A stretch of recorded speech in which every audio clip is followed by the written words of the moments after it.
Oleh Masjid Salman ITB, di antaranya adalah Kampung Ramadan. Kampung Ramadan ini terkhusus buat sahabat-sahabat pelajar SMP SMA. Karisma ITB akan mengadakan Kampung Ramadan lagi tahun ini. Kampung Ramadan tersebut adalah program pesantren kilat untuk siswa SMP SMA lokasi insya Allah di Masjid Cengkareng Bandung. Dan juga ada Kifes 1438 Hijriah dengan tema My Ramadan, My Adventure. Ini pesertanya khusus untuk adik-adik TK, SD, SMA dan juga mahasiswa kawan-kawan semua untuk menyemarakan festival Quran dan mengikuti berbagai lomba. Adapun berbagai lomba yang disediakan adalah lomba mewarnai untuk tingkat TK dan SD, lomba hifzil Quran juz 30 untuk sekolah dasar, tartil Quran untuk mahasiswa S1 dan diploma 3 dan juga tilawatil Quran untuk SMA sederajat. Untuk pendaftaran dapat di info lengkapnya di bit.ly pedoman Kifes. Sekali lagi bit.ly pedoman Kifes. Lomba diadakan tanggal 11 dan 12 Juni.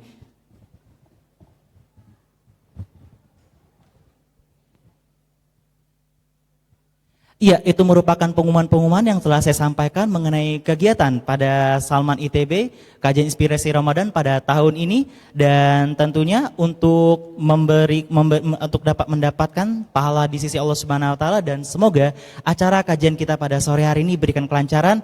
Kita akan memperdengarkan sari tilawatil Quran yang akan dibacakan oleh Saudara Ferry Naufal dari Tambang FTTM 2015. Kepada Saudara Fiari Naufal, waktu dan tempat saya persilahkan.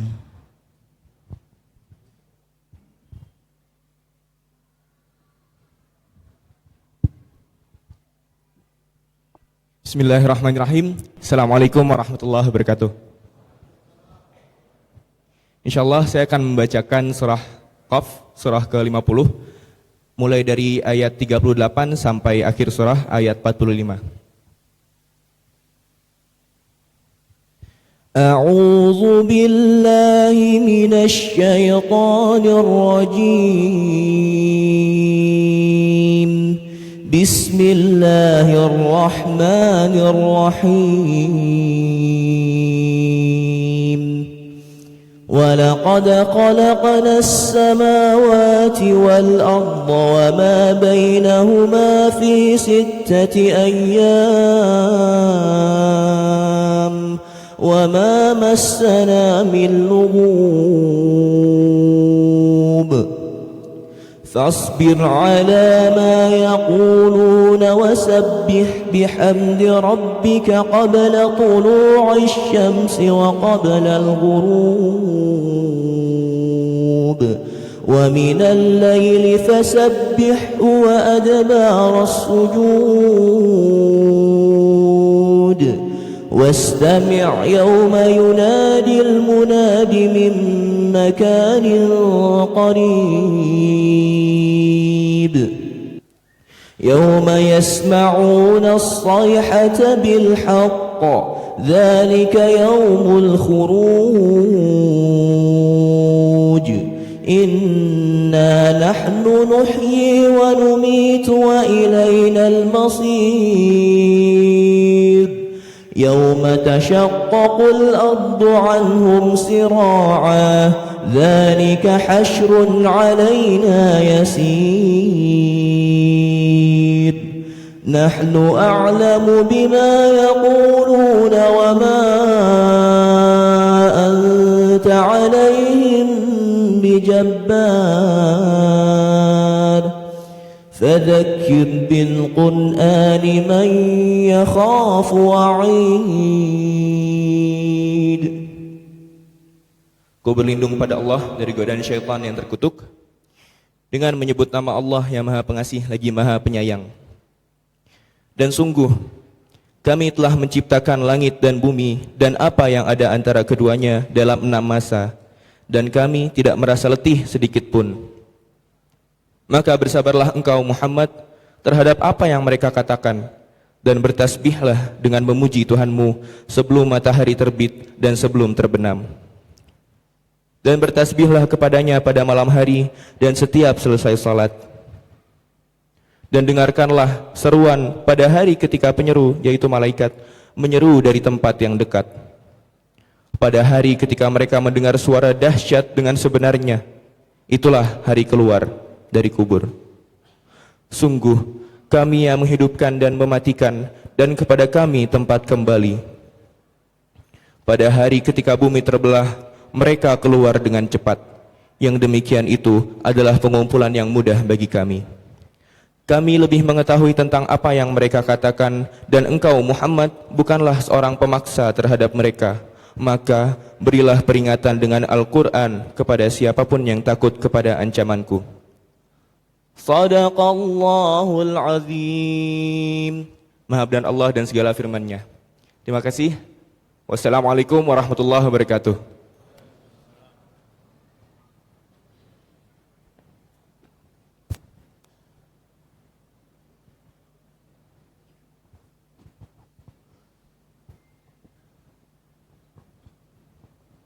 Shadaqallahul azim, telah kita perdengarkan sari tilawatil Quran yang telah dibacakan oleh Akhina Fieri Naufal dari Tambang FTTM 2015.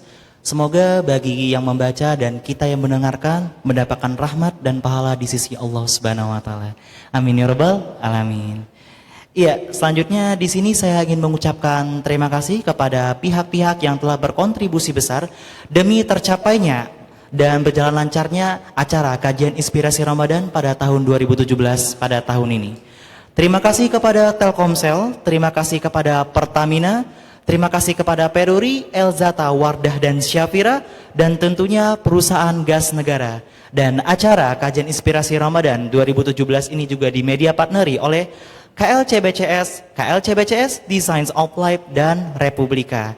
Iya, para jamaah sekalian, tak henti-hentinya saya mengingatkan bagi jamaah sekalian yang ingin berinfak nanti Kesamaan ITB akan memfasilitasi dengan ada kotak yang akan diedarkan di masing-masing jamaah sekalian untuk disumbangkan sebagai buka puasa bersama di Salman ITB. Dan sekali lagi saya ingatkan kawan-kawan semua dan para jamaah sekalian, nanti ketika kajian sudah dimulai, para jamaah sekalian dihimbau untuk menulis hikmah ataupun kesimpulan dari hasil kajian pada sore hari ini. Tentunya dengan tagar Ramadan Inspiratif, sekali lagi dengan tagar Ramadan Inspiratif yang dapat kawan-kawan serta jamaah sekalian share di media sosial baik itu Instagram, Twitter, Facebook ataupun media sosial yang para jamaah punya. Sekali lagi dengan tagar dan disertai dengan tagar Ramadan Inspiratif. Iya, untuk menyejukkan suasana kawan-kawan dan para jamaah sekalian, saya akan mengetes nih semangat-semangat dari para jamaah sekalian. Kira-kira nih masih semangat gak sore-sore ini? Meskipun nih hawa kita mungkin bukan gak enak ya, mungkin lebih wangi daripada bunga kasturi nih. Dan mungkin ada yang agak lelah atau seperti apa, dan saya ingin tes dulu semangatnya. Baiklah kawan-kawan semangat jamaah sekalian, tolong ikuti saya, kita kepalkan tangan di atas semuanya. Kepalkan tangan di atas semuanya, kita bertakbir dulu ya.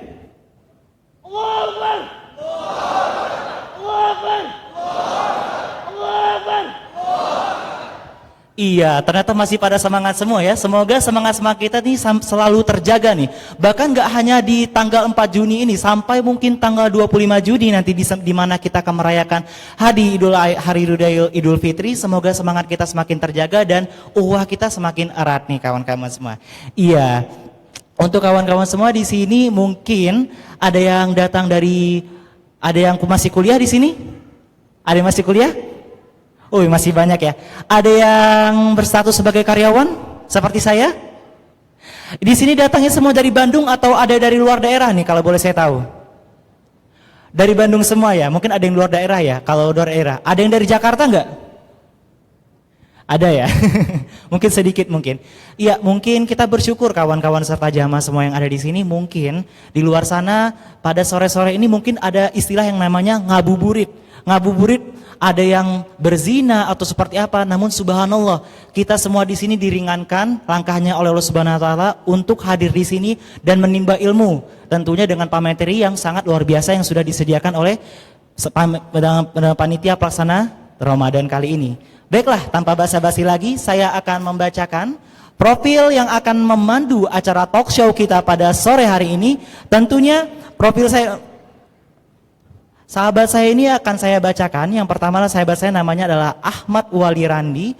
Beliau tersebut merupakan Kepala Gamais ITB pada tahun 2017, Kader Surau YBM BRI, Kapter ITB, dan merupakan seorang kontributor dakwatuna. Dan talkshow tersebut akan dipandu oleh beliau dan selama sekitar 1 jam ke depan akan saya serahkan. Langsung saja kepada Ahina Ahmad Wali Randi. Waktu dan tempat saya persilakan.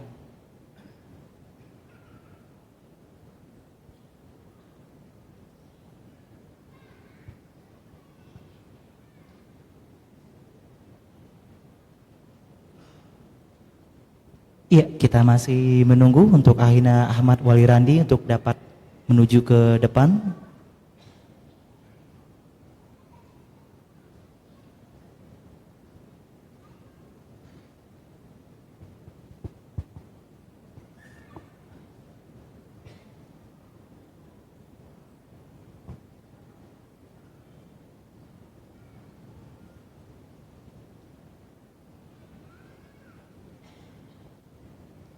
Ya, sambil menunggu persiapan dari moderator kita, untuk naik ke atas panggung. Diingatkan kembali untuk para ikhwan yang masih ingin melaksanakan sholat asar, dapat melaksanakannya di koridor bagian selatan. Sekali lagi untuk para ikhwan yang ingin masih melaksanakan sholat asar, dapat melaksanakannya di koridor bagian selatan. Sedangkan untuk akhwat, dapat melaksanakannya di koridor bagian timur. Untuk registrasi juga ikhwan bisa dilakukan di bagian selatan dan juga untuk akhwat di bagian timur.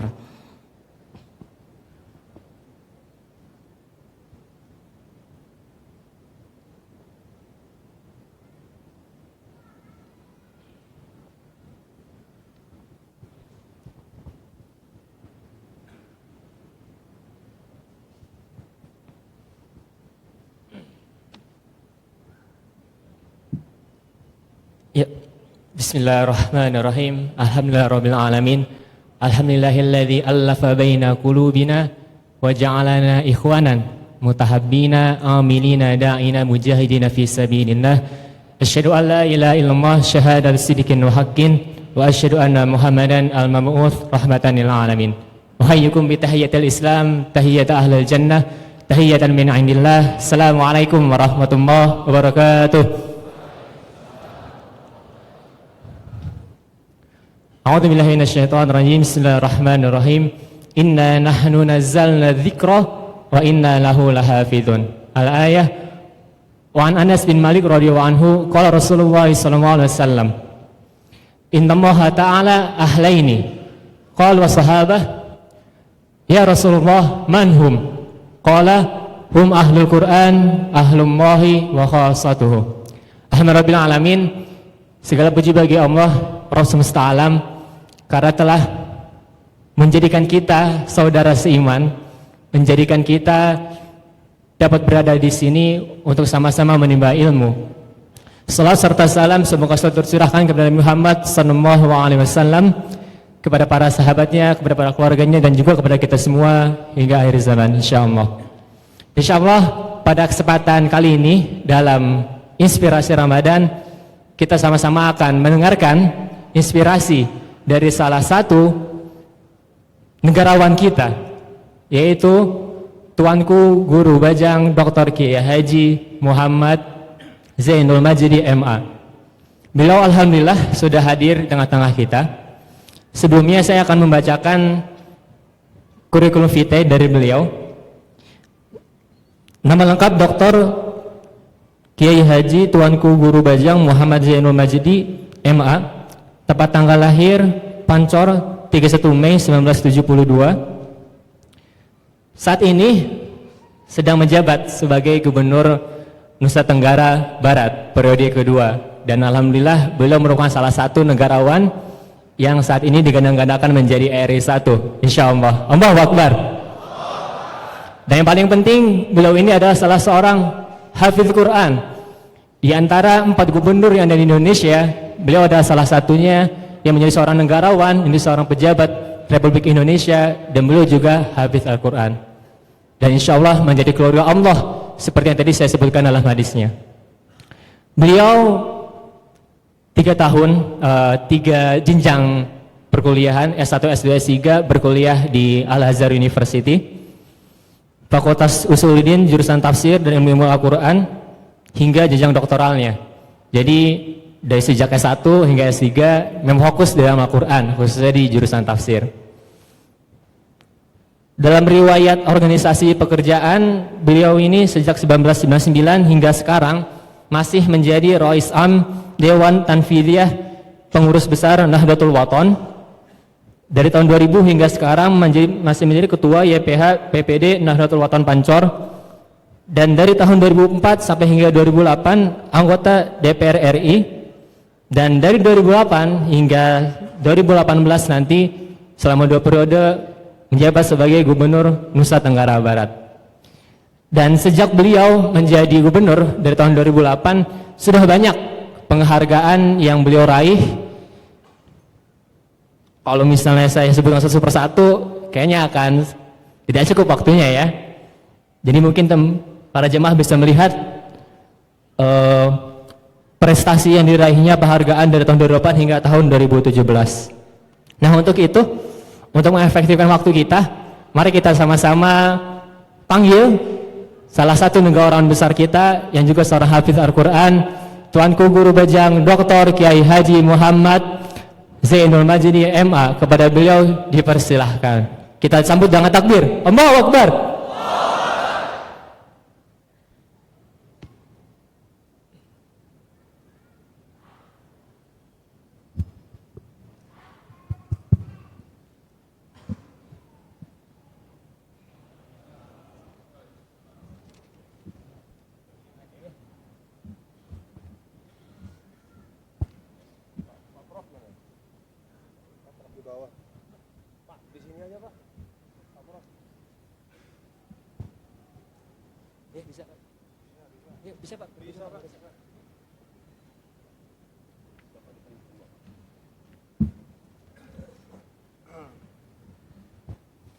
Alhamdulillah ternyata rektor kita bisa hadir juga di sini, Bapak Qadra Suryadi. Selamat datang Bapak. Ya, langsung saja saya berikan waktu sekitar 1 jam Bapak Zainul Majdi untuk memberikan materi kepada para jamaah saat ini. Insyaallah, silakan Pak. Bismillahirrahmanirrahim. Assalamualaikum warahmatullahi wabarakatuh. Alhamdulillah, wassalatu wassalamu ala rasulillah wa ala alihi wa sahbihi wa man walah, amma ba'du. Bapak Rektor yang saya muliakan beserta bapak-bapak dari ITB, bapak-bapak para profesor, termasuk ada Profesor Mikrajudin, ini ternyata putra NTB ya. Alhamdulillah di ITB ada juga profesor dari NTB. Pak Mikra, terima kasih untuk hadir. Yang saya hormati seluruh hadirin dan hadirat, adik-adik sekalian, para jamaah Salman yang diberkahi oleh Allah Subhanahu wa taala. Alhamdulillah pada sore hari ini dalam suasana yang baik dan akrab kita dapat bersama bersilaturahim pada kesempatan kegiatan dari Masjid Salman ITB. Dan saya pada kesempatan ini mendapat keluangan untuk bisa berjumpa dan bersilaturahim dengan hadirin hadirat dan adik-adik semua. Saya tidak akan 1 jam insya Allah, saya ingin lebih banyak kita berdiskusi dan bermudzakarah atau saling mengisi. Tetapi saya ingin mengambil waktu mungkin sekitar 30 menit untuk menyampaikan beberapa hal. Pertama, ya tentu kesyukuran yang sangat besar bagi saya bisa hadir bersama di sini karena Salman ini panjang sejarahnya. Dan duduk di Masjid Salman ini membuat adik-adik dan kita semua yang ada di sini meletakkan diri kita di dalam satu bagian dari proses pembangunan umat di Indonesia yang luar biasa. Dulu sekian tahun yang lalu ketika saya masih di Pancor ya, saya ini anak pesantren dari pondok pesantren Nahdlatul Wathon di Pancor, Lombok Timur. Ketika saya dulu sekolah di Pancor di Muallimin, itu ada salah seorang teman saya namanya Supratman. Dia berlibur ke Jawa pada waktu itu. Jadi Jawa, Jakarta, Bandung dengan perguruan-perguruan tingginya itu menjadi idaman bagi seluruh kami yang ada di seluruh penjuru Indonesia. Maka banyak bersyukur kalau adik-adik bisa menjadi bagian dari institusi yang luar biasa, dari suatu tempat yang hebat seperti ITB ini. Balik dari Jawa, beliau membawa buku tulisan dari seorang cendekiawan, Imaduddin Abdurrahim ya, yang sering dipanggil sebagai Bang Imad kalau nggak salah pada waktu itu. Kami baca bersama-sama pada waktu itu. Supratman baca, saya simak, biasanya kita baca kitab kuning. Pada waktu itu menyimak apa yang ditulis oleh Bang Imad itu ada nuansa yang baru. Oh, bahwa ternyata Islam itu bisa dibahasakan dengan bahasa yang sangat beragam.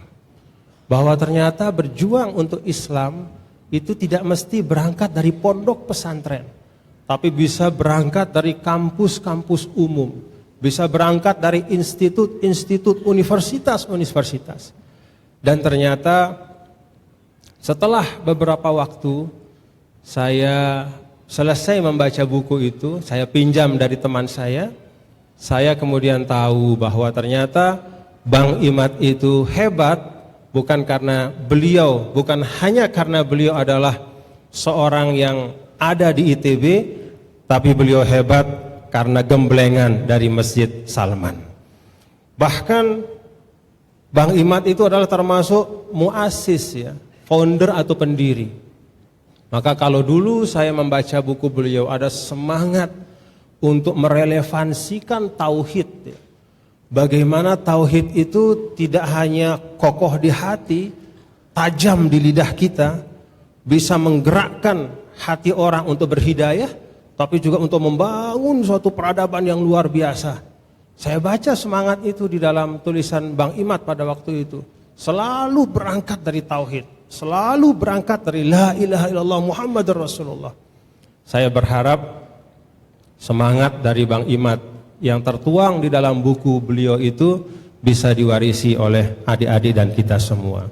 Tetaplah Masjid Salman ini menjadi mercusuar, dari sini dilahirkan ide-ide kreatif untuk terus menghadirkan Islam dalam wajahnya yang terbaik untuk republik yang kita cintai ini. Itu sesungguhnya bagian yang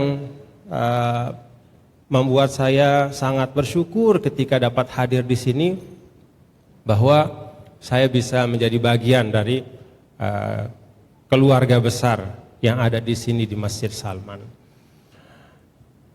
Saudara-saudara, kalau hari Jumat Rasul SAW itu mensunnahkan untuk membaca suratul Jumu'ah. Di samping saya ini hafiz, moderator. Di suratul Jumu'ah itu ada ayat setelah perintah untuk menunaikan salat Jumat, wazarul bai'ah, dan meninggalkan segala macam bentuk transaksi duniawi. Tidak hanya jual beli, tapi semua bentuk transaksi duniawi. Segala macam interaksi profan kita tinggalkan semua untuk menghadap Allah Subhanahu wa taala, maka tanpa ada selingan langsung pada ayat berikutnya, fa idza qudiyatis salatu fantashiru fil ard wabtaghu min fadlillah. Apabila telah usai melaksanakan sholat Jumat itu, maka menyebarlah. Nah, dari sini juga para ahli tafsir menyebutkan ada makna implisit dari ayat ini, bahwa poros umat itu harus dari masjid. Kata fantashiru itu bahasa Arab artinya menyebarlah. Kata menyebarlah di situ tidak disebutkan ke arah mana, dalam bentuk apa. Yang disebutkan hanya porosnya dan sumbernya. Porosnya, sumbernya itu masjid, mengarahnya ke mana saja, dalam bentuk apa saja, yang penting membawa kebaikan dan kemaslahatan. Wadhkurullaha katsira.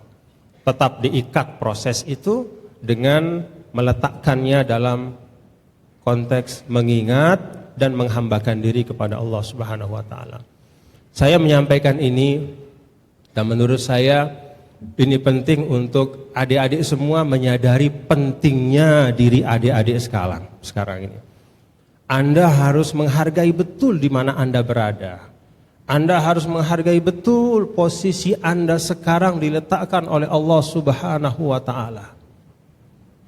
Jadikan semuanya menjadi proses pembelajaran yang terbaik. Bapak-bapak yang saya muliakan dan hadirin hadirat, adik-adik sekalian, saya di WA oleh panitia ada tema melayani rakyat berlandaskan Al-Quran. Ada satu ungkapan Rasul, Sayyidul Qaumi Khadimuhum. Ini kata para ahli merupakan basis dari teori kepemimpinan Islam dalam hal hubungan antara pemimpin dan yang dipimpin.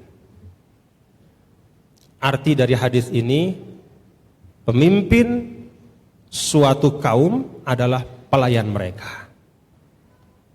Jadi dari hadis ini kata para ahli, para ulama, kepemimpinan Islam itu bukanlah kepemimpinan strukturalistik, tetapi kepemimpinan fungsional.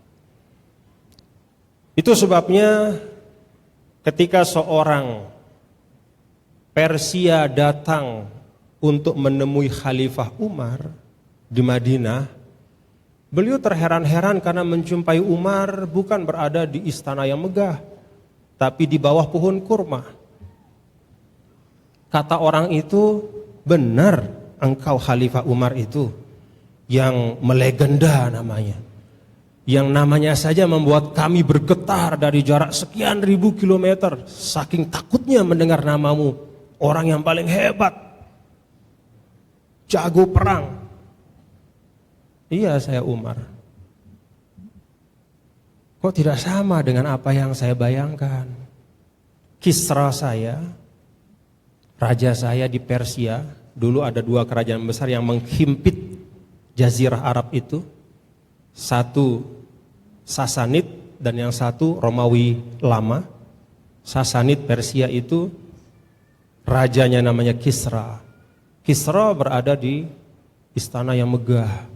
Anda ini benar pemimpin, kata Umar dalam ungkapan yang menurut saya merangkum dan meringkas keseluruhan apa yang ada dalam diri beliau sebagai pemimpin. Ya, saya bertempat di tempat seperti rakyat saya menempatinya. Saya berada di bawah pohon kurma seperti rakyat saya berada di bawah pohon kurma. Ini satu ilustrasi dari bagaimana hubungan ya, yang dibangun antara pemimpin dan yang dipimpin. Maka dalam Islam, ya public servant, ya, pelayan publik itu memang sudah mendarah daging di dalam rentang perjalanan sejarah Islam yang panjang sekali. Ilustrasi tentang bagaimana pemimpin itu keluar masuk dari kampung ke kampung. Kalau dalam bahasa sekarang disebut belusukan. Itu di semua buku-buku sejarah itu banyak sekali disebut. Bahkan itu kemudian distrukturkan ya adik-adik sekalian. Dan ini menurut saya salah satu yang membedakan di dalam kepemimpinan Islam itu. distrukturkan hal atau praktek ini menjadi satu dari 10 tugas resmi pemimpin dalam Islam, versi Al-Mawardi. Jadi Al-Mawardi itu salah seorang ahli politik Islam, ya. Beliau mencoba merangkum seluruh praktek pemerintahan yang ada, lalu kemudian mengekstraknya dalam satu teori kepemimpinan. Ada bagian di dalam buku beliau itu Al-Ahkamus Sultaniyah, ya, hukum-hukum tentang kepemimpinan. Ada 10 tugas pemimpin. Dari yang pertama itu memelihara agama, memelihara seluruh makhluk hidup yang ada di sana. Anda bayangkan? Menurut saya tidak ada konsep kepemimpinan yang sampai bicara tentang seluruh makhluk hidup. Tidak hanya manusia. Kalau konsep nation state kita mungkin lebih banyak bicara tentang manusia sebagai sentrum. Tapi di dalam kepemimpinan Islam, itu semua makhluk Allah itu punya kesetaraan, kemuliaan dan kehormatan. Kalau dalam bahasa Al-Quran itu disebutkan wa im min syai'in illa yusabbihu bihamdihi.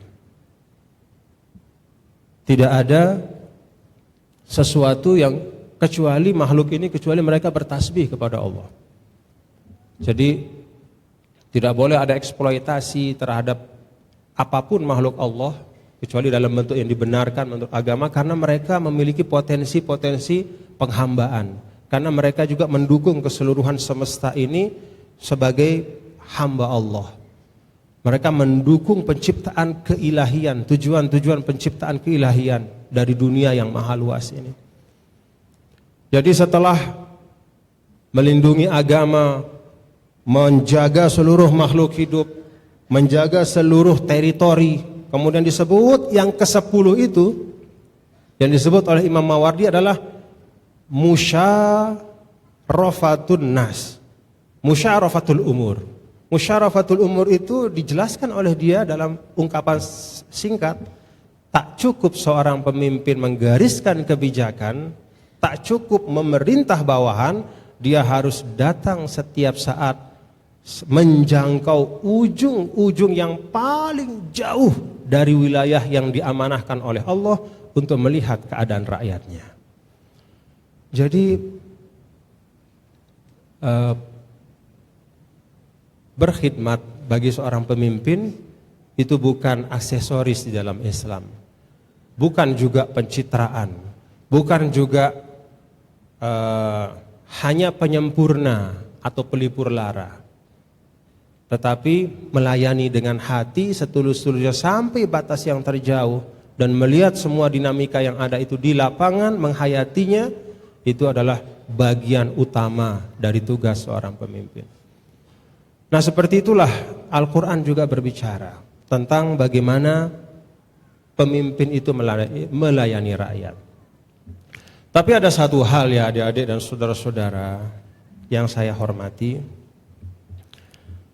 melayani rakyat satu hal. Tapi di sisi lain, nah ini yang perlu juga untuk kita cermati. Di dalam Al-Quran itu bertebaran ayat yang menandaskan bahwa tugas pemimpin itu juga dan yang utama adalah melakukan transformasi, melakukan proses perubahan. Jangan sampai kemudian melayani rakyat itu dimaknakan bahwa memimpin itu yang mengikuti saja apa kata masyarakat. Tidak, di dalam Islam itu, contoh misalnya di dalam surah Ibrahim ya. Dalam surah Ibrahim itu awalnya Bismillahirrahmanirrahim, Alif Lam Ra, kitabun anzalnahu ilaika litukhrijan nasa minaz zulumati ilan nuri biizni rabbihim ila siratil azizil hamid. Kitab yang kami turunkan agar engkau mengeluarkan. Jadi tugasnya Nabi itu mengeluarkan, memindahkan manusia minaz zulumati ilan nur, dari kegelapan menuju kepada cahaya. Ini ayat biasanya sering dibaca oleh khotib ya, pada saat dia berkhutbah atau oleh penceramah.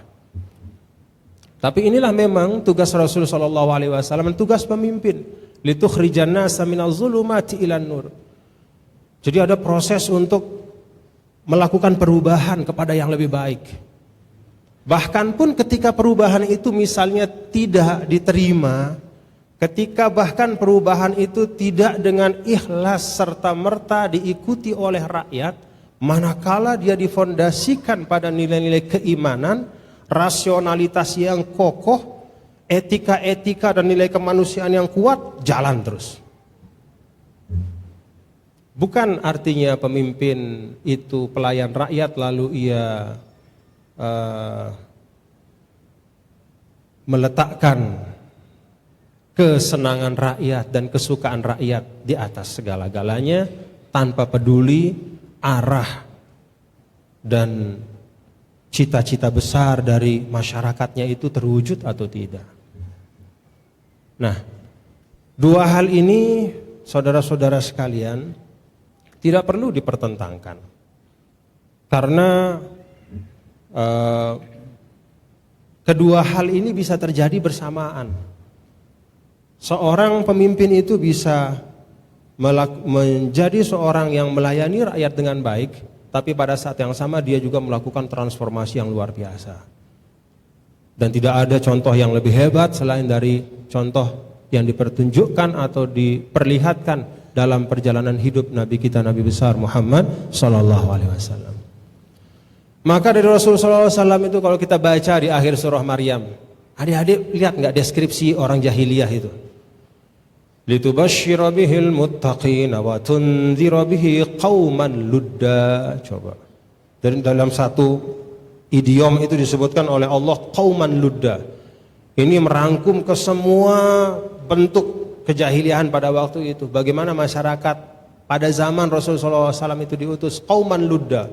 Qauman ludda itu artinya kaum atau bangsa yang ludda, alidda ufil khusumah, yang kerjanya itu berantem terus, yang tidak ada sesuatu apapun kecuali bisa menjadi subjek yang diperselisihkan, menjadi objek yang diperselisihkan, menjadi sebab untuk berpecah, mulai dari tempat penggembalaan onta, mulai dari bahkan siapa yang lebih berhak untuk menggantungkan karya sastranya di Ka'bah pada waktu itu misalnya. Dan banyak hal-hal lain yang mungkin pada saat sekarang ini membuat kita tertawa.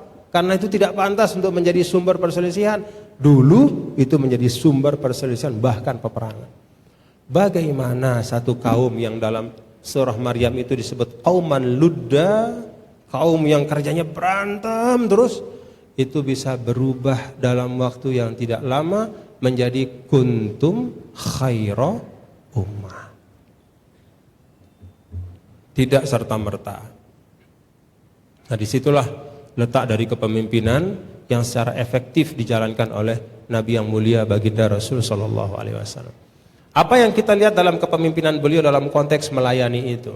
Yang pertama adalah penyandaran yang utuh kepada Allah Subhanahu wa taala. Jadi di dalam saat-saat yang kritikal ya, sebagai bangsa itu ya memang kita harus kembali kepada yang punya kita. Pada saat akal kita bukan sudah tidak mampu ya, tapi mungkin sudah terlalu banyak alternatif solusi yang kalau dilihat dari perspektif yang berbeda-beda itu tidak ada yang menang, tidak ada yang kalah. Semua pendekatan itu punya kelemahan dan kekurangannya, kelemahan dan kelebihannya. Ada teori yang dari satu sisi lebih mudah untuk diimplementasikan, tapi dari sisi keefektifannya ternyata kurang dibanding teori yang lain. Ketika pencapaian manusia secara kolektif akal budi kita sampai pada titik yang tidak mampu secara konklusif mendapatkan kesimpulan yang utuh apa yang harus dilakukan, ya kembali kepada Allah Subhanahu wa taala. Dan itu yang dipertunjukkan oleh baginda yang mulia Rasul sallallahu alaihi wasallam. Jadi penyerahan yang utuh kepada Allah Subhanahu wa taala. Maka tidak ada satu proses apapun di dunia ini yang lepas ya. Dalam konteks spiritualitas di dalam Islam itu tidak ada. Dalam konteks misalnya keilmuan, di dalam kita belajar mencari ilmu. Ilmu itu sendiri di dalam Islam disebutkan sebagai nur. itu cahaya Allah. Kemudian secara lebih esensial lagi di dalam ungkapan Imam Malik itu, laisal ilmu bi kasratir riwayah walakinnahu nurun ja'alahu Allahu fil qalbi. Ilmu itu tidak hanya sekedar kuantitas informasi yang ada pada kita, tidak hanya kelengkapan data-data yang ada di otak kita, tidak sekedar bangunan argumentatif yang mampu kita susun dengan baik sekali dari awal sampai akhir. Tapi pada akhirnya dan esensi yang tertingginya, kata Imam Malik, ilmu itu adalah cahaya yang Allah jadikan di hati orang-orang yang beriman. Itu konsep esensi ilmu pada diri para ulama kita. Dan itu meneguhkan apa yang disampaikan oleh Rasul, man izdada ilman wa lam yazdad huda lam yazdad minallahi illa bu'da. Yang bertambah ilmu namun tak pernah bertambah hidayah, maka hakikatnya dia tidak bertambah apa-apa kecuali jauh dari Allah Subhanahu wa taala. Nah, tadi saya dengar dalam pengantar disampaikan bahwa adik-adik semua di sini, seperti kata Pak Rektor menyampaikan kepada saya juga tadi, bahwa selalu ramai terus. Saya berharap proses Anda di ITB ini juga bisa sampai pada esensi ilmu itu, ya. Tidak hanya semakin cerdas, tapi juga semakin tunduk dan dekat kepada Allah Subhanahu wa taala. Yang kedua, ketika Rasulullah SAW itu menjalankan tugasnya melayani umat, menjadi pemimpin, melakukan transformasi yang luar biasa masyarakat Arab pada waktu itu, selain penyerahan diri kepada Allah yang luar biasa adalah kedua, Rasulullah SAW itu betul-betul total di dalam menunaikan amanahnya. Ada totalitas yang luar biasa. Semua fenomena alam, semua apa yang terjadi di sekitar beliau itu dijadikan sebagai medium untuk mentransformasi masyarakat yang ada pada waktu itu. Medium pembelajaran. Maka di dalam hazanah hadis kita banyak sekali menemukan dialog-dialog Rasul Sallallahu Alaihi Wasallam dengan para sahabat beliau tentang hal-hal yang terjadi di sekitar beliau. Suatu ketika misalnya beliau datang bersama sahabat ke suatu tempat, belum sampai ke suatu tempat itu melewati ada semacam tempat sampah. Di situ tergeletak bangkai seekor kambing. Kata Rasul begini, atarawnaha hayyinatan ala ashabiha. Menurut kalian kambing ini tidak dihargai ya sama yang punya? Kata sahabat, na'am min hawaniha alaihim tarakuha alal kumamah.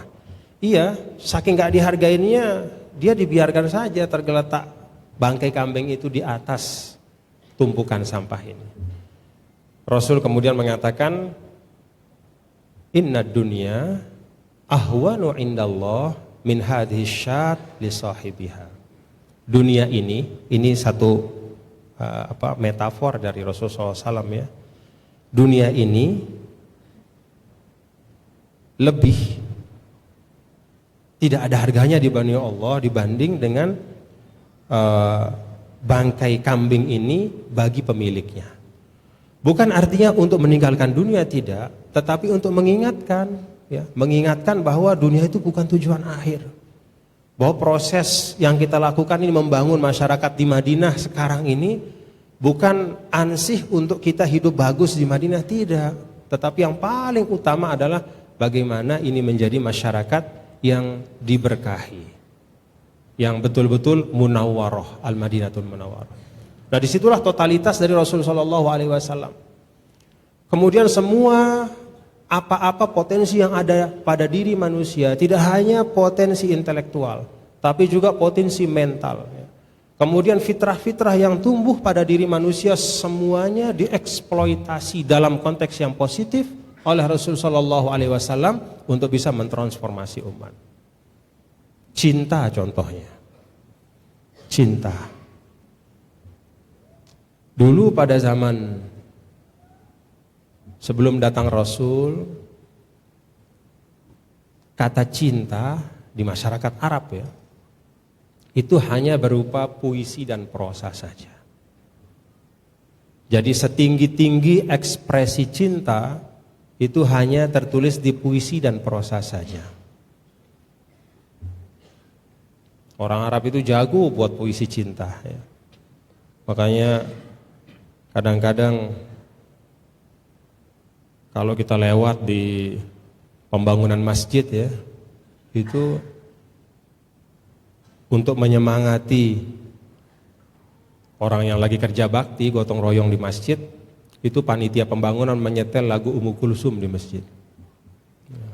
Lagu Ummu Kulsum karena bahasa Arab, dipikir lagu Ummu Kulsum itu isinya lagu-lagu nasyid seperti nasyid-nasyid yang biasa didengar. Itu tidak, itu lagu cinta gombal luar biasa. Tapi karena kita tidak mengerti bahasa Arab, jadi senang saja sambil gotong royong dengar lagu Ummu Kulsum. Coba bayangkan kalau lagu Ummu Kulsum diganti lagu dangdut misalnya, atau lagu pop, lagu cinta, lagu jazz. Pasti semua protes ya. Padahal sama isinya. Nah, itu bagian dari tradisi Arab zaman dulu. Nah, pada Rasulullah SAW ketika datang, maka energi cinta, ya, kosakata cinta yang hanya ada di syair dan prosa itu dirubah menjadi energi luar biasa untuk membangun bangsa. Apa ekspresinya? Ada seorang sahabat Mu'az bin Jabal di dalam saat-saat yang sangat kritikal, ketika Rasul butuh sokongan dan dukungan, suasananya lagi kritis sekali. Ada anasir-anasir ingin menghancurkan peradaban yang baru dibangun. Saat Rasul kelihatan agak gundah gulana, apa kata Mu'az? Ya Rasulullah, saya tokoh Ansor, jangan khawatir. Mungkin ada pada dirimu ya Rasulullah anggapan bahwa kami akan membelamu ketika kami berada di Madinah saja. Kita sekarang sedang di luar kota Madinah. Saya katakan padamu ya Rasulullah, pembelaan kami padamu sama di dalam Madinah maupun di luar Madinah. Maka ajak kami kemana saja ya Rasulullah. Hati kami sudah tertampat padamu.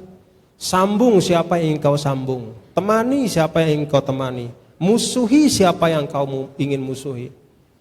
Ambil dari harta kami apa yang engkau ingin ambil ya Rasulullah. Dan apa yang engkau ambil itu lebih kami cintai dari apa yang engkau tinggalkan untuk kami. Di depan kami ada laut ya Rasulullah. Engkau ajak kami untuk melewatinya. Kami ikut bersamamu ya Rasulullah. Tidak ada ekspresi cinta yang melebihi itu. Dan kekuatan itulah yang membuat peradaban yang kecil pada waktu itu, yang jumlah manusianya ketika Rasul meninggal sekitar 120-an ribu, jumlah sahabat sekitar Rasul meninggal itu sekitar 120-an ribu, peradaban yang kecil, balita, masih sangat bertunas seperti itu, bisa dalam waktu tidak lebih dari 10 tahun pada masa Abu Bakar dan Umar, itu bisa menaklukkan dua kerajaan besar yang menguasai dunia, Sasanid dan Romawi. Itulah cinta, dan itulah yang datang dan muncul dari totalitas Nabi kita, Nabi besar Muhammad SAW. Maka saudara-saudara dan adik-adik semua, sesungguhnya dari apa yang dicontohkan dan diteladankan itu, kita bisa banyak sekali mengambil bahan bagi kita saat ini dan ke depan. Dan saya pikir itulah yang juga sedang terus menerus ya, dilaksanakan dan dilakukan oleh para pemimpin-pemimpin di seluruh penjuru Republik ini, yang memiliki latar belakang pemahaman yang sama, yang memiliki konsep dan visi yang sama, bagaimana agar negara kita, negara yang dibangun dengan perjuangan yang luar biasa ini, bisa menjadi negara yang diberkahi oleh Allah Subhanahu wa Ta'ala. Ini yang dapat saya sampaikan sebagai pengantar. Saya mohon maaf, udah lebih 30 menit ya? Apa pas? Hah? Terima kasih. Assalamualaikum warahmatullahi wabarakatuh.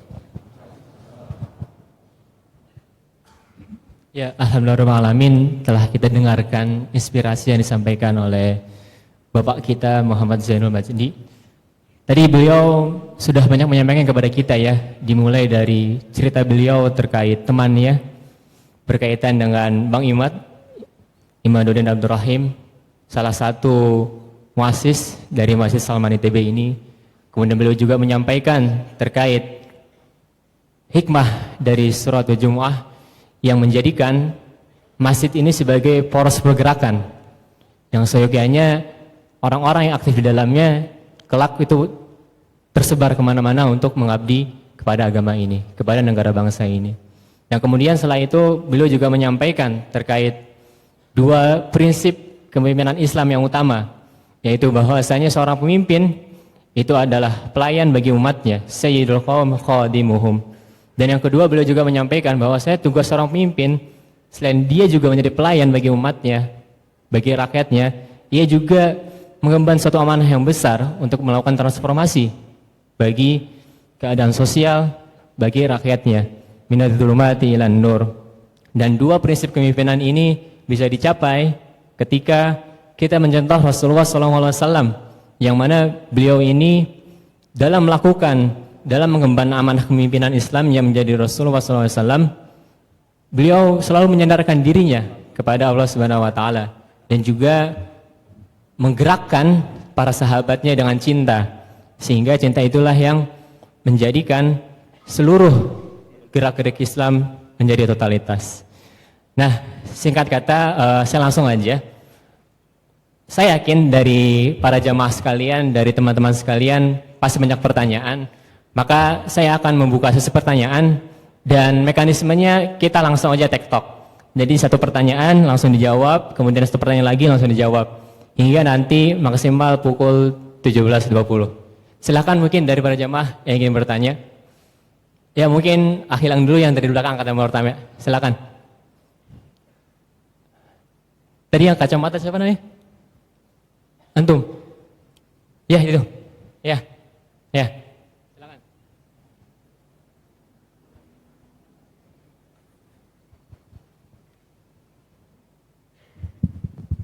Ada mic di jamaah?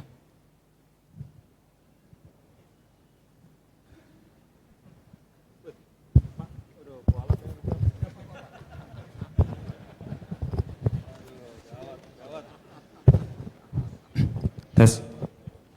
Bismillahirrahmanirrahim. Assalamualaikum warahmatullahi wabarakatuh. Sebelumnya perkenalkan, nama saya Muhammad Raihan. Saya mahasiswa di salah satu universitas di Kota Bandung. Pertanyaan saya kepada Bapak TGB, saya mengenal Bapak TGB, Pak, karena di media terkenalnya seperti itu. Ini Pak, jadi dari pengalaman Bapak selama menjabat sebagai Gubernur Nusa Tenggara Barat selama sekitar 9 tahun ya Pak. Apa kira-kira menurut Bapak yang menjadi seberapa penting begitu posisi strategis di negara ini dipegang oleh tokoh-tokoh yang memahami agama Pak. Jadi selama Bapak menjabat itu ada kejadian-kejadian apa yang menurut Bapak dalam posisi seperti ini wajib harus tokoh-tokoh yang paham agama dalam menanganinya. Seperti itu. Lalu saya sebenarnya penasaran Pak, bagaimana pendapat Bapak terhadap media-media dan termasuk para masyarakat yang sudah mulai bilang ini Bapak TGB bagus kita jadikan sebagai RI1 gitu. Apa pendapat Bapak terhadap pendapat masyarakat yang seperti itu? Terima kasih. Wassalamualaikum warahmatullahi wabarakatuh.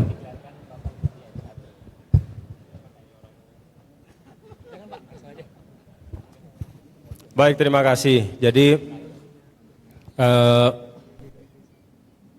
apa kejadian di dalam selama saya sekitar 9 tahun memimpin di Nusa Tenggara Barat itu yang menunjukkan bahwa kepemimpinan struktural atau kepemimpinan formal ya berada di dalam kepemimpinan itu penting ya untuk merumuskan kebijakan. Begitu ya kira-kira ya.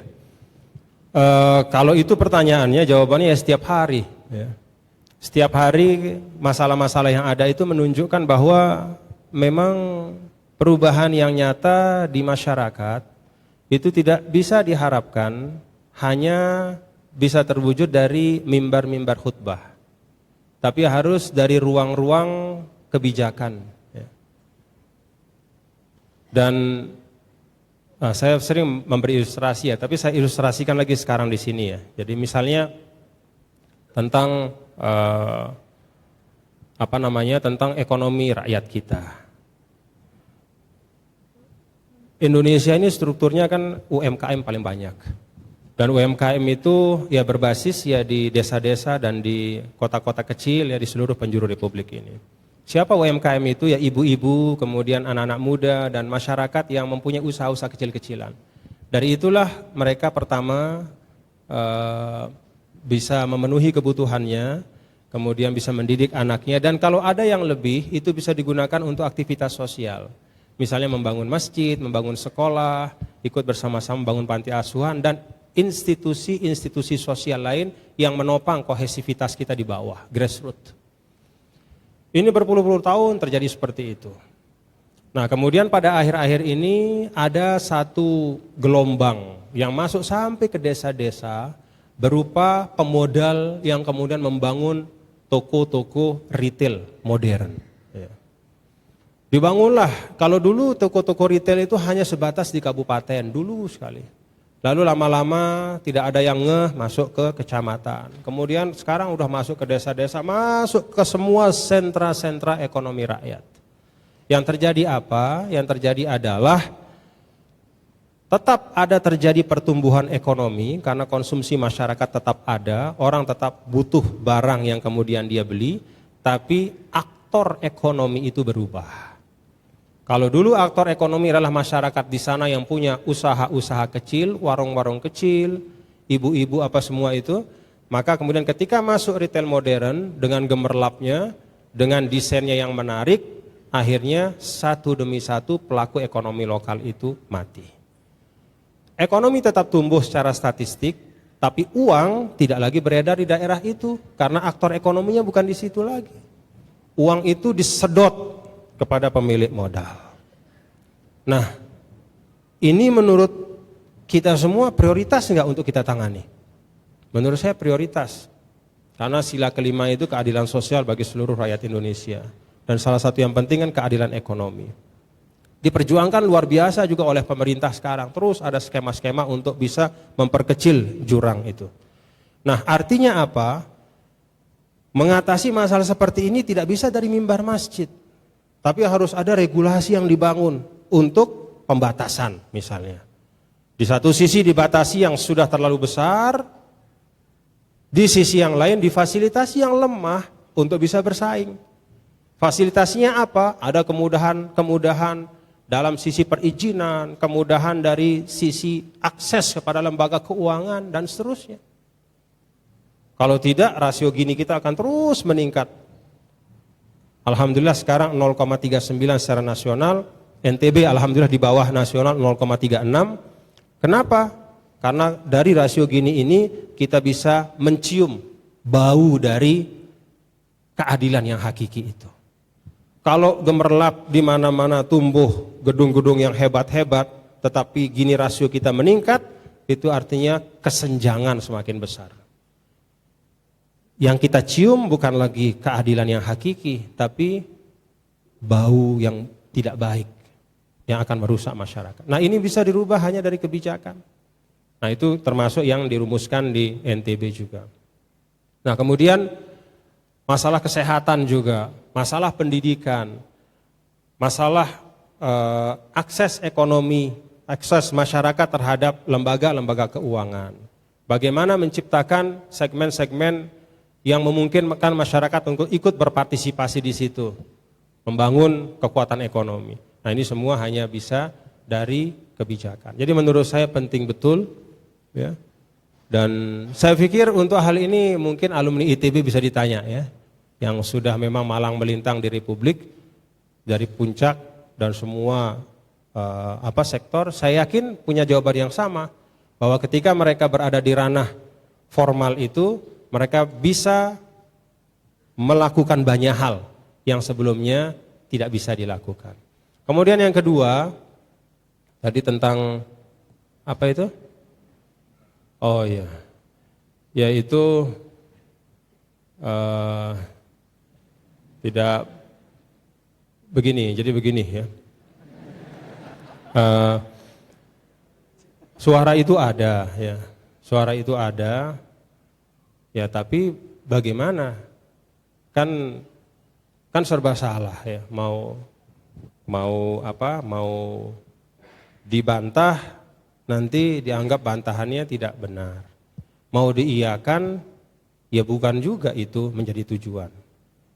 Jadi intinya menurut saya adalah saya sungguh-sungguh berharap ya.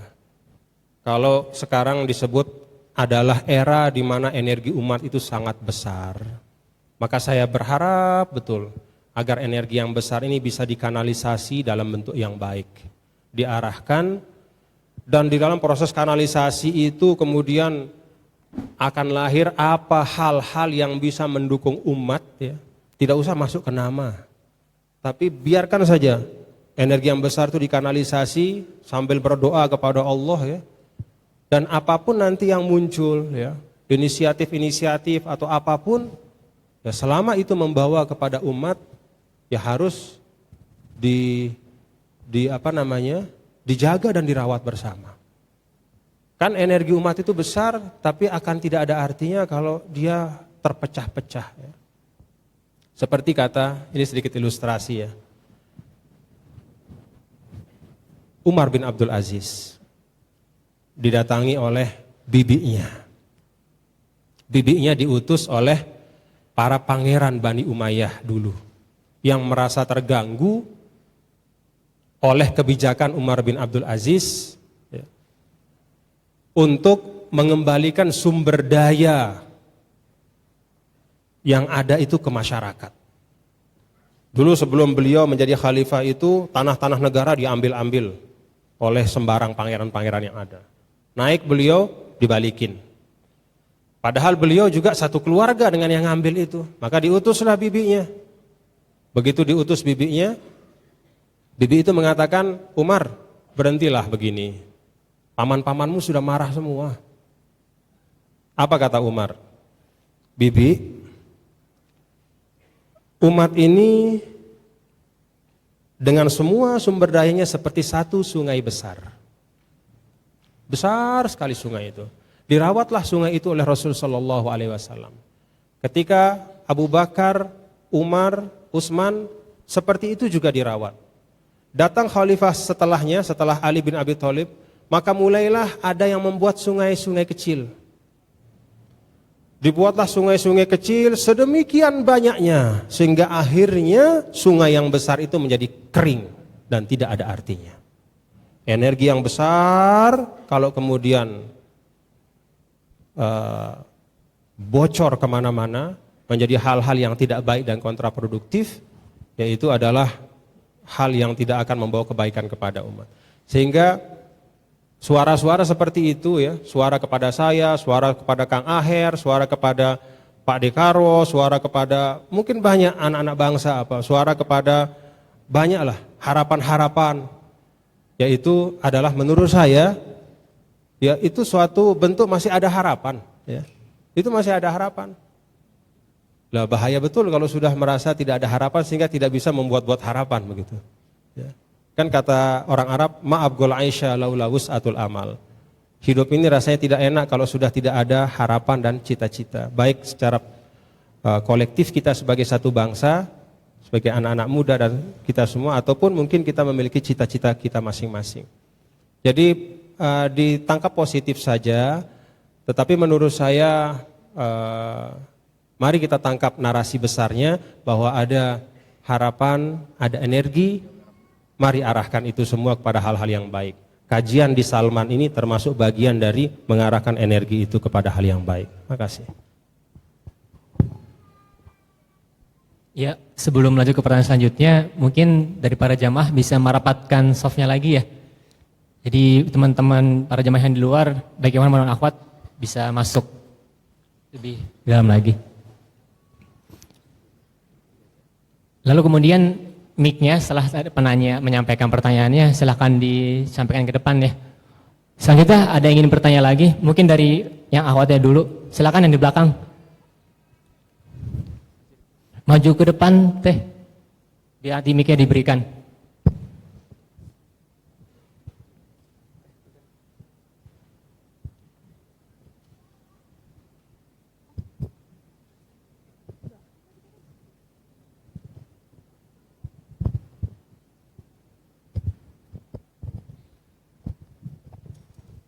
Nanti setelah bertanya mic-nya langsung disampaikan ke Fieri ya, yang tadi baca tilawah.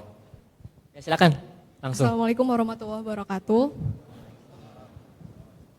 Perkenalkan, nama saya Azalia Safira dari SBM ITB. Saya ingin bertanya kepada Bapak, kan melihat situasi umat Islam saat ini yang mungkin banyak intimidasi yang dilakukan oleh pihak-pihak tertentu gitu terhadap umat Islam. Namun seperti yang dikatakan tadi, energi umat itu karena intimidasi yang dilakukan itu tadi jadi tumbuh semakin bergelora gitu, energi umat. Nah, yang untuk masalah tersebut dan selain itu juga yang sudah disinggung tadi adalah masalah ketimpangan sosial yang saya baca bahwa koefisien Gini Indonesia itu semakin hari semakin meningkat, artinya ketimpangan sosial di Indonesia itu semakin meningkat seperti itu. Nah, yang ingin saya tanyakan adalah untuk permasalahan umat tadi, apa saja konsolidasi pemimpin muslim, apa saja yang sudah dilakukan pemimpin muslim gitu, konsolidasi terhadap masalah tersebut dan apa saja hal-hal yang bisa dilakukan oleh pemuda mengenai permasalahan umat saat ini dan juga masalah ketimpangan sosial. Terima kasih. Di masa apapun beratnya, tekanan seperti apapun yang dirasakan, entah benar entah tidak, betul-betul ada atau tidak itu tekanan, yang paling penting kita jaga akal sehat. Akal sehat itu penting betul ya. Akal sehat itu penting betul karena kalau dalam ungkapan Imam Mawardi itu ada 4 hal yang bisa mencegah kezoliman di dunia. Pertama rasionalitas, kedua spiritualitas, ketiga otoritas, dan yang keempat itu disabilitas.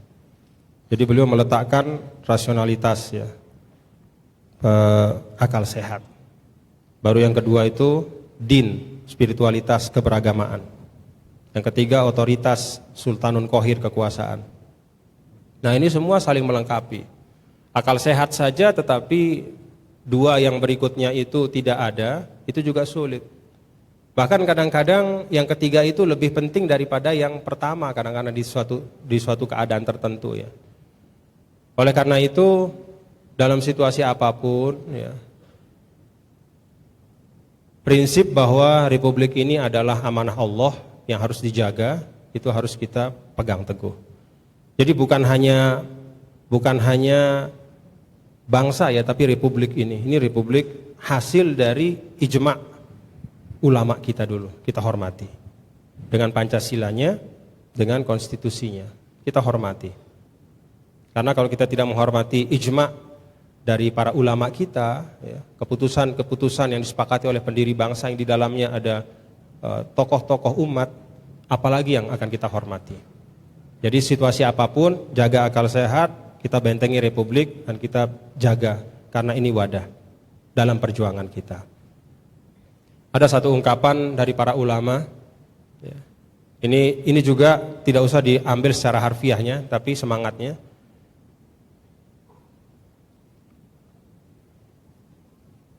100 tahun di bawah kekuasaan yang zolim itu lebih baik daripada 1 malam tanpa kekuasaan. Bukan berarti ditangkap secara harfiah, tapi artinya adalah bahwa pemerintahan itu penting betul. Apalagi kalau kesalahan atau kekurangannya itu adalah sesuatu yang masih bisa untuk kita sama-sama. Apalagi kalau itu hanya bicara tentang komunikasi antar elemen bangsa. Dalam situasi apapun, adanya pemerintahan itu lebih baik dibanding 1 malam tanpa pemerintahan. Karena ketika 1 malam tanpa aturan itu semua akan rusak tatanan yang ada. Ya, jadi ini kita jaga. Apa konsolidasinya? Konsolidasinya seperti di Salman inilah. Arahkan energi untuk mengkaji terus, untuk merumuskan. Dan kemudian apalagi ada dari Salman lahir inisiatif ya. Apa-apa yang harus dilakukan oleh tokoh-tokoh umat ke depan. Kadang-kadang helikopter view itu penting. Yang namanya tokoh umat begitu ditokohkan dia lupa diri. Ya. Seperti saya, misalnya saya tokoh organisasi. Kadang-kadang saya tidak bisa menangkap sesuatu sebaik orang luar menangkapnya. Kenapa? Karena saya bagian dari sesuatu itu. Jadi ketika ada masalah konsolidasi tokoh umat, antar umat, ya mungkin dari Salman dan dari teman-teman adik-adik bisa dari helikopter view bisa melihat, merumuskan, mendiagnosa, kemudian menawarkan apa-apa langkah yang bisa diberikan. Ini menurut saya penting bahwa jangan menumpukan segala sesuatu pada yang sedang ditokohkan sekarang. Anda ini tokoh-tokoh semua pada waktunya. Jadi silahkan siapkan diri Anda sebaik-baiknya. Dan tidak ada yang terlalu lama di dunia ini. 2, 3, 4 tahun itu tidak lama, 5 tahun, 10 tahun tidak lama. Dan ketika masa itu datang, Anda bisa menjadi tokoh yang lebih baik dari tokoh yang ada sekarang. Jadi konsolidasi itu menurut saya tidak harus diumumkan, tidak harus diformalkan, tapi mari dibentuk dalam kegiatan-kegiatan yang positif, kajian-kajian, termasuk dari tempat-tempat yang selama ini sudah nyata memberi kontribusi seperti Masjid Salman ini. Terima kasih. Selanjutnya, penanya berikutnya, Bapak, silakan.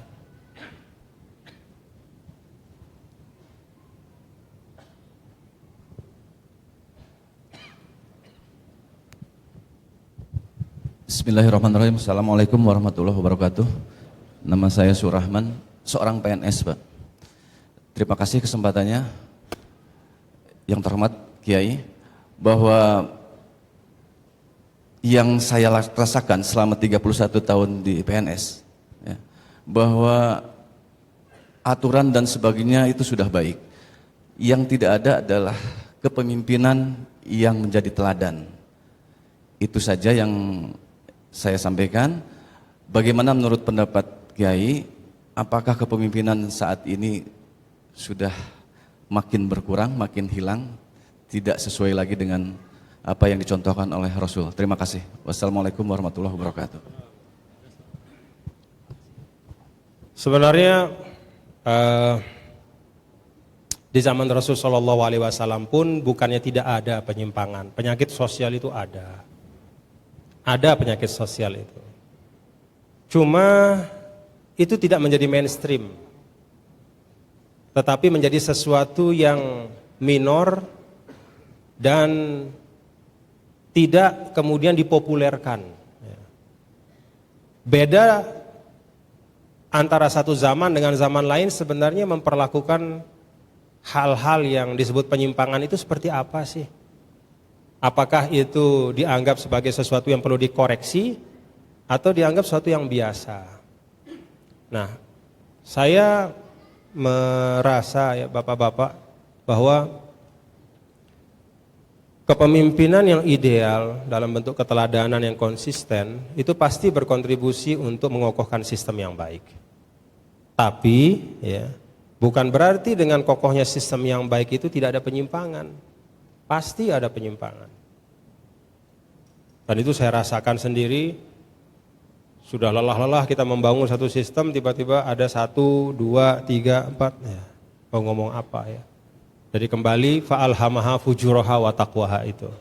Manusia ini diilhamkan atau diberi 2 potensi, ya, potensi ketakwaan dan potensi fujur itu. Tapi intinya adalah mainstreaming itu.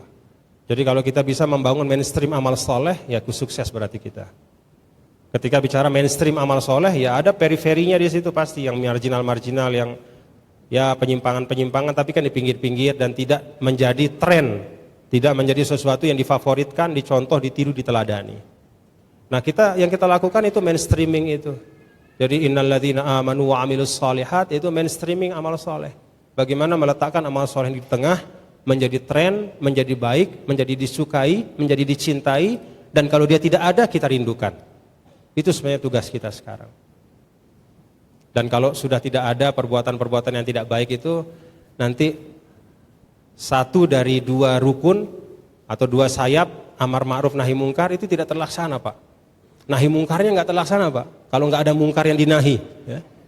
Ya. Nahi mungkar kan artinya melarang kemungkaran. Gimana mau ngelarang kalau nggak ada kemungkarannya?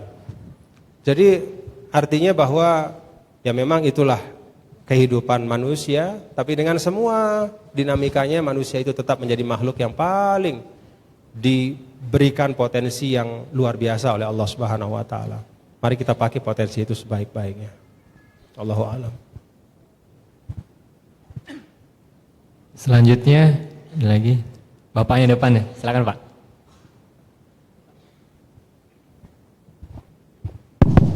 Bismillahirrahmanirrahim. Assalamualaikum warahmatullahi wabarakatuh. Nama saya Suroyo, pelaku IKM Industri dari Kerawang. Untuk konsep Bapak yang kepemimpinan yang melayani, saya melihat ada suatu hal yang sangat menarik. Ingin yang saya tanyakan, bagaimana landasan konsep pemikiran dari Bapak mengenai konsep membangun peradaban yang berbasis nilai-nilai tazkiyah al-madinah. Jadi konsepnya sesuai dengan sahabat Rasulullah yang mengambil pasal-pasal yang mungkin ada 47 pasal dalam Piagam Madinah itu, dan Bapak bisa terapkan di kepemimpinan Bapak sampai saat ini, yang tentunya berbasis tauhid, berkeadilan, musyawarah, dan tentunya ukhuwah persaudaraan. Gitu ya. Terima kasih. Assalamualaikum warahmatullahi wabarakatuh.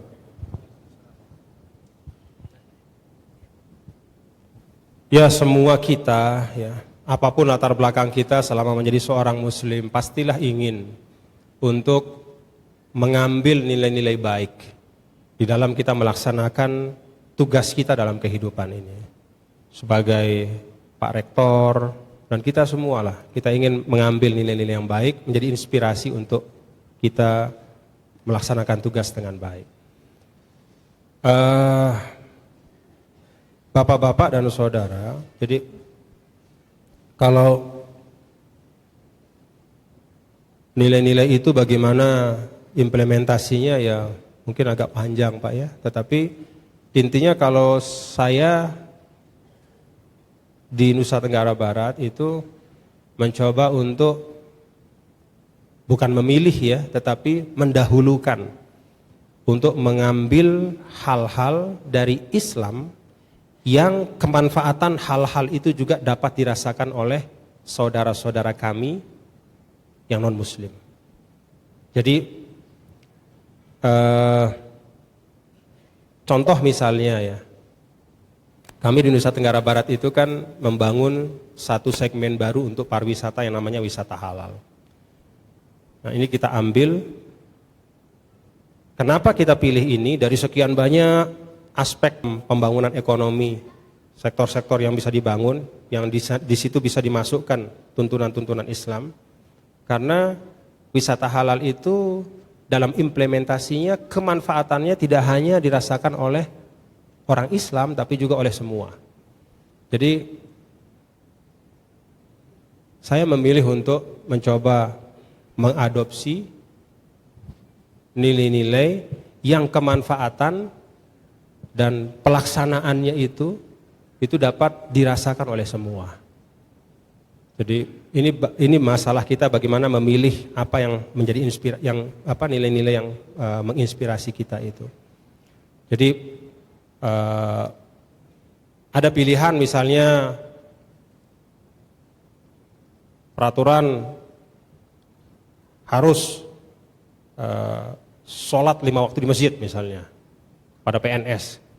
Misalnya kalau mau buat itu gitu ya, kalau mau dibuat-buat bisa aja misalnya. Cuman dalam konteks sekarang ya, saya lebih memilih untuk mari kita ambil formulasi ketika kebijakan itu masuk, maka kebijakan itu ada nilai Islaminya, tetapi kemanfaatannya dapat dirasakan oleh semua.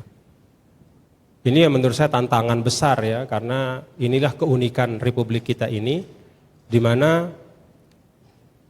agama Islam di negara kita ini sekarang bukan pada proses menunjukkan eksistensinya, tidak, tapi bagaimana menyempurnakan kontribusinya. Ya. Jadi kita sudah eksis, ya. Kita sudah ada, kita sudah kuat. Ya. Mari kita anggap diri kita kuat ya, dalam makna yang positif. Kalau sudah ada, sudah kuat, lalu apa kontribusi kita? Nah, kita alirkanlah kontribusi itu dalam ranah kewenangan kita masing-masing dengan satu kriterianya, salah satunya adalah bahwa harus ada nilai rahmatan lil alaminnya di situ. Saya pikir kalau ini terus kita tradisikan dalam perumusan kebijakan, maka masyarakat akan lebih familiar ya dengan kebijakan-kebijakan yang berlandaskan pada nilai-nilai Islam, tetapi juga tidak menyebabkan mereka resisten atau alergi. Karena mereka merasa bahwa rumusan kebijakan itu memungkinkan mereka untuk ikut berkontribusi di dalamnya. Jadi itu kira-kira yang saya ambil, tempuh dengan teman-teman di NTB, dan itu menopang ya. Jadi pertumbuhan ekonomi NTB, alhamdulillah. NTB itu sebenarnya yang kami syukuri adalah bukan semata dari sisi pertumbuhan ekonominya, tetapi ada satu peningkatan indeks pembangunan manusia yang bagus sekali. Jadi kalau dilihat dari 2010 ke 2016, IPM NTB itu inkrementalnya, itu menurut BPS adalah yang tertinggi di Indonesia. Jadi setiap tahun 1,23 poin. Jadi peningkatannya itu tertinggi. Itu sebabnya ketika MDGs kemarin, NTB adalah provinsi yang terbaik di dalam pelaksanaan MDGs dari seluruh provinsi yang ada. Dan di situ ada peran juga terhadap nilai-nilai Islam yang hidup di tengah masyarakat NTB. Artinya nilai Islam berkontribusi terhadap kemajuan. Satu contoh kasusnya silahkan diteliti, itu termasuk yang terjadi sekarang misalnya di Nusa Tenggara Barat. Dengan sekian kompleks, sekian masalahnya yang sangat kompleks dan masih banyak sekali masalah. Tetapi pertumbuhan, kemajuan, peningkatan itu dikontribusikan oleh nilai-nilai Islam yang ada di NTB. Makasih. Ya, selanjutnya pertanyaan terakhir. Yang akhwat nggak ada berarti ya? Berarti hewan lagi ya berarti. Silakan, Mas.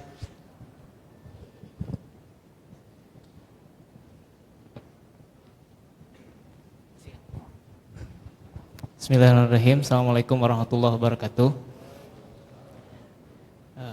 Selamat sore Tuan Guru. Saya Rizal dari FISIP Unpad. Menyimak apa yang tadi disampaikan oleh Tuan Guru, saya jadi teringat Tuan Guru, mungkin Tuan Guru juga tahu ada sosok yang pernah memimpin Kelantan lebih dari 20 tahun, namanya Tuan Guru nih Abdul Aziz Nikmat. Saya melihat ada kemiripan antara beliau dengan Tuan Guru dalam hal kepemimpinan ulama yang juga menjadi umaro gitu. Dan ini saya rasa menjadi modal yang sangat bisa diberdayakan. Kalau bahasa Tuan Guru bisa dikontribusikan gitu. Yang menarik yang ingin saya tanyakan, bagaimana pandangan Tuan Guru sebenarnya dalam melihat kita semua yang ada di sini umat itu jangan menjadi, kalau saya tadi tarik kesimpulan, jangan merasa inferior gitu, bahwa kita ini sudah lama, kita ini sudah tua, tinggal kita bagaimana untuk bisa kuat bersama dan berkontribusi dalam, misalnya Tuan Guru dalam pemerintahan, kami dalam bidang masing-masing. Bagaimana Tuan Guru melihat itu dan bisa mendalam pendapat Tuan Guru tadi. Terima kasih. Assalamualaikum warahmatullahi wabarakatuh.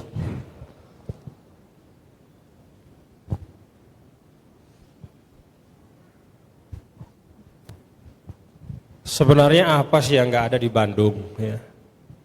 Ini mau di ITB, di Unpad harus banyak syukur ya adik-adik ini. Jadi Anda berada dalam kelimpahan fasilitas berilmu, beribadah, menjadi calon-calon pemimpin yang luar biasa. Jadi dalam rofahiyah atau dalam tanda kutip kemewahan ini, menurut saya tidak boleh ada pada diri Anda kecuali optimisme yang menggumpal-gumpal. Tidak boleh ada pesimisme sedikit pun ya. Tidak boleh ada. Anda ini berada di jantung intelektualitas Republik. Anda juga berada di jantung perjuangan, tempat di mana dari sinilah masjid-masjid kampus seluruh Indonesia itu kemudian tersebar. Anda di bawah tangan dari guru-guru besar, orang-orang hebat yang tidak hanya fasih bicara tentang ilmu termodern tapi juga korelasi dengan kitab suci dan agama. Jadi ini satu rofahiyatul ilmiyah ya, suatu kemewahan keilmuan yang luar biasa. Maka tidak ada kata lain, ya manfaatkan ini, optimis ya. Jangan sampai Anda kemudian akan ditunjuk rame-rame oleh orang-orang yang berada di tempat yang jauh di penjuru Republik yang tidak dapat fasilitas yang hebat seperti Anda.